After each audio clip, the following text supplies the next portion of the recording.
2월의 마지막 주가 시작됐습니다. 지난주까지 이틀간에 걸친 한 주간의 성과는 연휴 직후에 그야말로 랠리를 보여줬습니다. 그리고 주말 사이에 나왔던 내용들은 다시 한번 관세 리스크가 해소되느냐, 재발발되느냐 여부의 중심에 있습니다.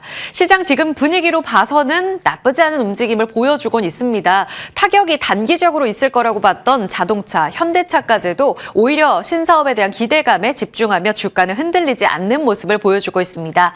오히려 불확실성 해소 측면으로 보고 시장은 계속적으로 강세론에 힘을 불어넣어줄지 이 부분에 관심을 맞추고 전략 세워보도록 하겠습니다. 프리마켓 시세 먼저 체크해보죠. 일단 반도체 쪽으로 봤을 때도 타격은 크지 않습니다. 오히려 삼성전자 지난주에 안착했던 19만 전자에 이제는 20만 전자에 대한 기대감을 높여주고 있는 상황이고요. 오늘도 증권사에서는 앞으로 200조 원에 가까운 연간 영업이익을 기록할 것이다 라는 내용이 나오기도 했습니다. SK하이닉스도 2.4%의 오름세를 보여주면서 지난 금요일에 강한 시세를 뿜어냈는데요. 97만 닉스 넘어 이번 주 100만 닉스에 대한 기대치도 높이고 있는 상황입니다. 현대차 말씀드렸다시피 관세 불확실성이 오히려 해소됐지만 앞으로 단기적으로 흔들릴 가능성이 있다라는 이야기로 증권사에서는 단기 조정 시에는 오히려 미래 성장 동력에 발맞춰서 매수해야 된다라는 이야기를 제시하기도 했었거든요. 그런데 오히려 주가는 2%의 강세 움직임을 나타내면서 기회를 주지 않고 올라가고 있습니다. 코스닥 쪽으로 봤을 때 에코프로가 다시 코스닥 1위로 도약하고 있습니다. 4.5%의 강세 움직임을 보여주고요. 에코프로 BM 3%의 강세 속 가치 형제들 나란히 오름세, 바이오 쪽도 뒤따라갑니다. 알테오젠 40만 원에 이제 안착하는 모습 보여주면서 삼천당 제약도 2.3%의 강세, 바이오 쪽으로도 전체적인 투자 심리가 살아나고 있습니다. 다음은 6위부터 10위까지의 움직임으로 가보죠. 바이오 쪽으로 ABL 바이오가 0.3%의 강세고요. 리가켄 바이오 1.2% 오름세, 소부장단도 몇몇 종목들 빨간불 들어와 있는데요. 리노공업이 1% 이상 올라갑니다. 하이닉스 급등과 함께 SK스퀘어 지켜봐야겠고요. 지난주 강한 시세를 뿜어냈던 두산 에너빌리티 이제는 10만 원 안착 그 이상을 볼 수 있는 자리까지 갈까요? 2% 가까운 상승을 보여주고 있습니다. 방산만 차익 실현입니다. 다음은 거래량 동반하며 움직이는 쪽에 힌트를 좀 보겠습니다. 2차 전지 에코프로 쪽으로 강세 움직임 나오고 있는 상황이고요. 지금 자동차 쪽 밸류체인도 강세입니다. 성화이텍 4%의 상승 보여주고 있습니다. 지난주에 한 차례 시세에 불 뿜어냈던 보험주들이 추가적으로 더 올라갑니다. 현대해상이 15%의 급등 양상, 미래에셋 생명도 27%의 급등을 나타내고 있습니다. 이렇게 보험사들이 날아갈 때 어떤 전략을 세워봐야 될까요? 오늘 리포트도 나왔는데 잠시 후에 점검해 보겠습니다. 자, 주요 포인트로 넘어갑니다. 일단 지난 금요일에 미국 증시를 웃게 만들었던 건 트럼프 대통령이 지난해 4월에 해방의 날에 발표했었던 이 상호관세가 무효됐다라는 내용이었습니다. 미국 연방대법원 쪽에서는 이 상호관세에 대해서 위헌 판결을 내렸고요. 이렇게 되면서 지금 첫 번째 표시된 이 조항이 사라진 상황입니다. 그리고 나서 바로 트럼프 대통령은 긴급 기자회견을 통해 20일에는 지금 10%의 관세를 새롭게 부과하겠다라고 이야기를 했고요. 여기에 다시 한번 그 다음에 15%까지 관세 부과하겠다. 그리고 이건 24일부터 부과된다라고 이야기를 했습니다. 이 내용은 무역법 22조에 근거한 내용이고요. 지금 적용된 관세가 품목별로 아직 나오진 않았기 때문에 추가적으로 좀 더 확인이 필요합니다. 수개월부터 1년까지도 기간이 더 길어질 수가 있기 때문에 어찌 보면 일각에서는 오히려 불확실성이 해소된 게 아니라 증폭된 거다라고도 보고 있습니다. 이 내용에 따라서 금리는 올랐고요. 달러는 약세 움직임을 나타냈고 야간 거래에서 아시아 통화들이 일제히 강세 움직임을 보여주기도 했습니다. 한 차례 더 시장이 싫어하는 불확실성이 커졌다라고도 볼 수 있습니다. 여기에 더불어서 무역확장법 제232조에 근거해서 지금 국가 안보에 위협을 주는 품목에 대해서 개별적으로 지금 상무부 조사에 근거해서 품목별로 새로운 관세가 부과될 가능성까지도 있다라는 내용도 전해지고 있고요. USTR 조사에 따라서 301조에 근거하는 기존에 중국에 부과됐던 관세까지 살아날 가능성까지도 거론이 되고 있는 상황입니다. 이렇게 내용들 보면 좀 헷갈리시죠? 그러니까 첫 번째 줄은 상호관세, 일단은 위헌으로 무효화됐는데 추가 관세가 부과될 가능성들이 상존하고 있다. 이 정도로 이해하시면 될 것 같습니다. 관세부가 활용 가능한 이 법조항들이 아직은 남아있다라는 측면에서는 다소 불확실성이 남아있는 듯한데 그렇다면 당장 중요한 K 증시와 우리 산업에는 어떤 영향을 주는가가 될 것 같습니다. 일단은 명확하게 지금 불확실성이 다 해소된 게 아니기 때문에 계속적으로 업데이트는 필요하다라는 게 큰 골자로 살펴보시면 되겠고요. 증시 측면에서 봤을 때에는 나쁘지 않습니다. 단기 불확실성은 확대된 게 맞다. 하지만 지금 단기적으로 관세 리스크에 대해서는 타코 트레이드에 오히려 시장이 어느 정도 내성이 생겼기 때문에 단기적으로 흔들리더라도 크게 흔들리진 않을 거다라고 대부분의 증권사에서 이야기를 하고 있고요. 더불어서 이번 주 후반에 있을 26일 우리 시간으로 이제 엔비디아의 실적 발표가 나오게 될 텐데 오히려 여기에 따른 영향이 더 중요하다. 현실과 지금 주가 기대에 대한 괴리를 좁혀가는 움직임이 될 텐데 이 이벤트 소화력으로 반도체 움직임이 더욱더 중요하다는 이야기를 공통적으로 하고 있습니다. 관세 수입 환급 여부도 추가적으로 더 확인이 필요한 내용인데 관세가 환급되더라도 거의 200조 원이 넘는 금액이라고 하는데요. 추후에 풀어내야 될 과제는 많다는 측면은 긴 호흡으로 바라보시기 바랍니다. 단기적으로 좀 결국은 흔들리더라도 보자는 건 이 펀더멘털이 좋기 때문입니다. 올라갈 대로 올라간 K 증시지만 밸류 부담이 올해 예상 실적 기준으로 봤을 때 퍼 10배 정도이기 때문에 밸류 부담 크지 않다고 보고 있고요. 오히려 조정 시에는 K 증시 담아가야 될 자리라고 보고 있습니다. 뭘 봐야 될까요? 자동차가 단기적으로는 변동성이 클 거로 봤어요. 원래는 25% 관세에서 15%로 줄여놨잖아요. 그런데 10%를 더 부과하겠다라는 움직임으로 25% 관세율 복귀 단기적으로 흔들릴 수 있다고 봤습니다. 하지만 로보틱스 상용화에 대한 기대감이 이 우려를 상쇄시킬 거다라는 측면에서 오히려 조정받았을 때는 담아가자는 전략들이 많았습니다. 뒤에도 체크해보겠지만 오히려 프리마켓 시세에서는 긍정적인 움직임을 나타내고 있습니다. 긍정적으로 봐야 될 섹터 하나 더 추가해서 살펴드립니다. 철강입니다. 지금 보도에 따르면 철강 알루미늄 관세 완화될 거다라는 내용이 미국 외신을 통해서 나오기도 했습니다. 이것이 정말 인하가 되느냐 여부는 지켜봐야 될 대목인데요. 만약 인하 시에는 수혜받을 수 있는 현대제철, 포스코홀딩스 지금 관세가 굉장히 높게 책정이 되고 있기 때문에 이슈가 된다라는 것 측만으로도 투심에는 긍정적이다라는 내용을 증권사에서 제시하고 있습니다. 식품 쪽으로는 CJ제일대당과 농심이 미국 소비 개선 측면에서 긍정적 효과를 기대할 수 있다고 봤고요. 화장품은 공급별로 조금은 상이하다. 마지막 배터리 쪽으로 하나증권에서는 오히려 셀 메이커 대형주 중심으로 긍정적인 효과를 볼 수 있다라는 의견까지 나오고 있습니다.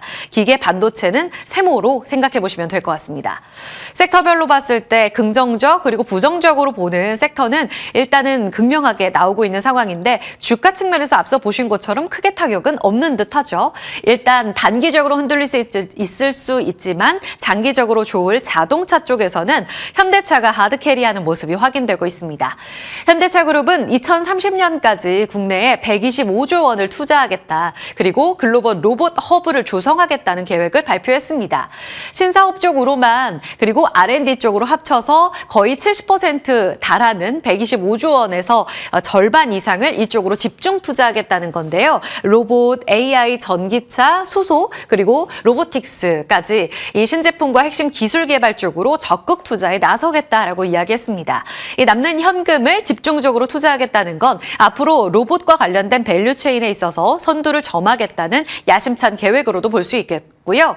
로봇 전용 훈련 거점을 지금 미국 조지아주 메타플랜트 근처에 추가적으로 조성할 계획까지 함께 발표했고요. 이 데이터를 학습하는 건 국내 전남, 전라북도 이렇게 서남해안 벨트를 조성해서 고려할 것으로 예상이 나오고 있는 상황입니다.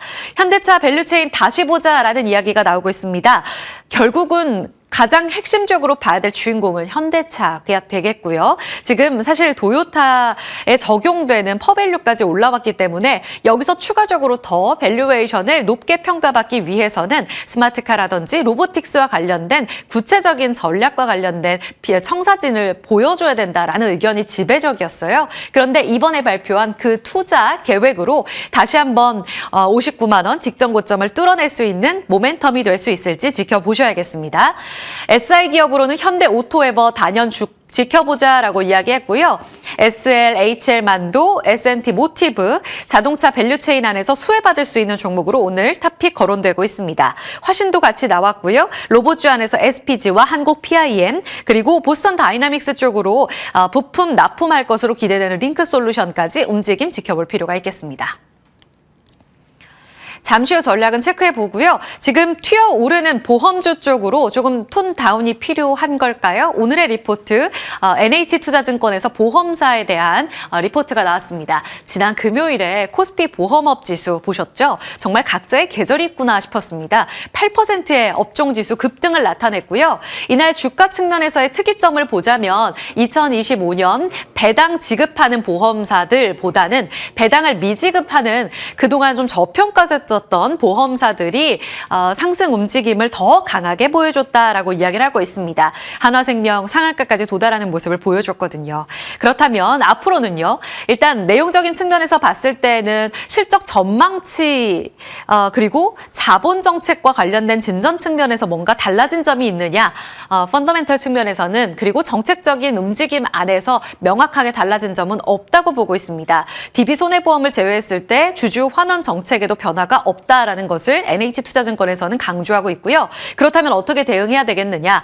자사주 신규 매입 없는 자사주 소각의 움직임은 결국은 일회성 이벤트의 움직임을 보여줄 거다라고 이야기를 하고 있습니다. 보험주 전체적인 전반 랠리에 있어서 일단은 시장 분위기가 이쪽으로 유동성이 많이 집중되는 것은 사실이지만 일회성 움직임을 감안해 봤을 때 움직임은 좀 더 신중하게 봐야 된다라는 측면을 제시하고 있습니다. 잠시 후 자리 옮겨서 두 분께 전략 조금 더 추가적으로 전략 세워보도록 하고요.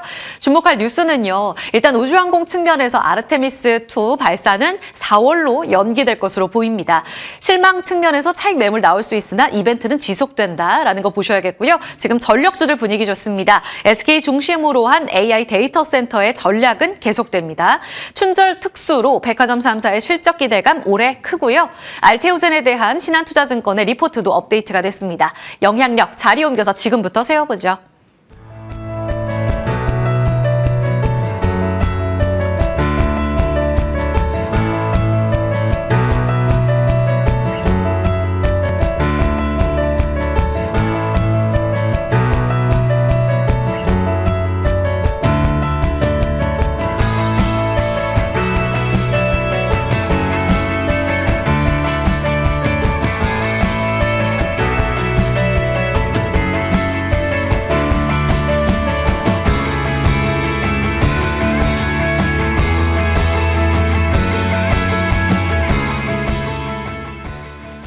네, 두 분과 함께 지금 호가 보면서 대응 전략 막판 세워보죠. 지금 지수 분위기가 좋네요. 와, 6천은 정말 시간 문제인가요? 1.8% 급등으로 코스피가 5,917선에서 출발 대기하고 있고요. 코스닥은 1,166선 출발 앞두고 있습니다. 김태성 ISF 본부장, 이충원 밸류파인더 대표 함께하겠습니다. 어서 오세요. 네, 안녕하세요. 지수 보니까 힘이 납니다. 김태성 본부장님, 네. 미국의 대법원 판결, 위법 판결로 오히려 리스크는 더 장기화되고 과제는 많다라는 증권사의 의견들이 많이 나왔어요. 네. 근데 지수는 6천 코앞입니다.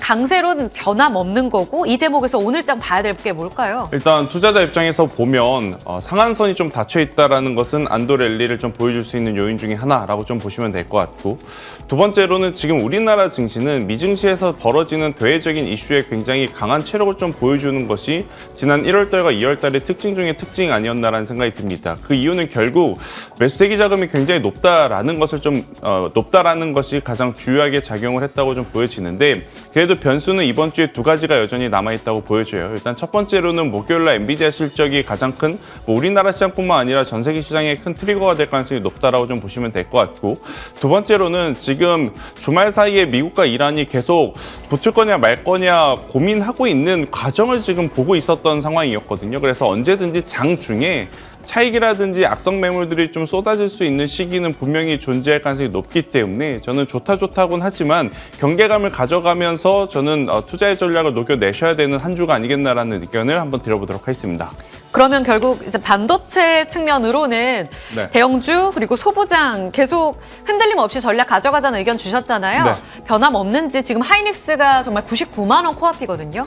일단 삼성전자, SK하이닉스 투자하시는 분들은 삼성전자는 20만 원, SK하이닉스는 이 100만 원이라고 하는 라운드 피겨를 도달하고 나서 차익 물량이 좀 쏟아질 가능성이 높다고 보여져요. 그래서 이 부분을 이용하실 분들도 지금 수급이 들어오고 있는 것 같고 기존에 가지고 계신 분들은 20만 원 돌파하고 혹은 100만 원 돌파했는데 윗골이 달렸다고 해서 민감하게 반응할 필요는 없지 않겠는가?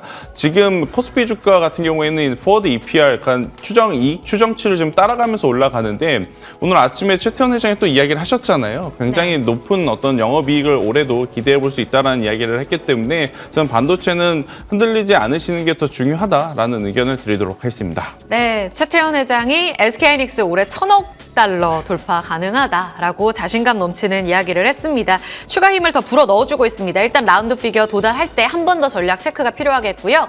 금융주가 오늘도 급등 출발 앞두고 있어요. 이충원 대표님, 오늘 보험사 유동성 측면에서도 정책 측면으로 기대감으로 많이 가는데 조금 신중하자는 의견도 나왔거든요. 슈팅시 어떤 전략 필요할까요? 일단 보험 관련주들 중에서도 여러 가지 자사주 비율 높은 기업들이 굉장히 많고 특히 지난주 하나생명 같은 경우에도 가파른 상승세를 좀 보여줬었는데 지주사들 먼저 갔고 그리고 이제 증권주들도 갔습니다. 증권주들 같은 경우에는 물론 미래에셋증권의 경우 다른 이제 모멘텀이 있었다 보니까 좀 좋은 모습을 보여주고 있었는데 상법 개정이 다가갈수록 정말 마지막까지 수혜를 볼 수 있는 기업들의 끝까지 어느 정도는 온 게 아닐까. 그러면은 이제 앞서서 애널리스트들이 얘기를 했었던 것처럼 여기에서도 이제 그러면은 정말 주주환원 정책과 같이 동반될 수 있는 옥석 가리기가 필요하다. 이러한 쪽으로도 우리가 해석을 해볼 수 있을 것 같은데 만약에 지주 아니면은 증권, 보험 이것 중에 상법 개정안과 관련된 수혜를 보자라고 하면은 일단 보험은 제일 후순위에 두시되 이제 지주사와 증권주들 먼저 보시는 게 좀 더 나은 전략이 아닐까 그렇게 보고 있습니다. 정책 기대감 안에서 쏟아낸다면 오히려 보험은 조금 후순위라는 점 한 번 더 기억해 보시죠. 자, 지수 탄력이 더욱더 강해지고 있습니다. 코스피 2% 이상 오를 것으로 예상되고요. 우리 좀 이야기 나눈 동안 삼성전자가 2%까지 상승폭 키우네요. 5,930선에서 지수 출발 대기하고 있습니다. 새로운 신기록으로 월요일장 문 열어도 될지 같이 힘차게 열어보시죠.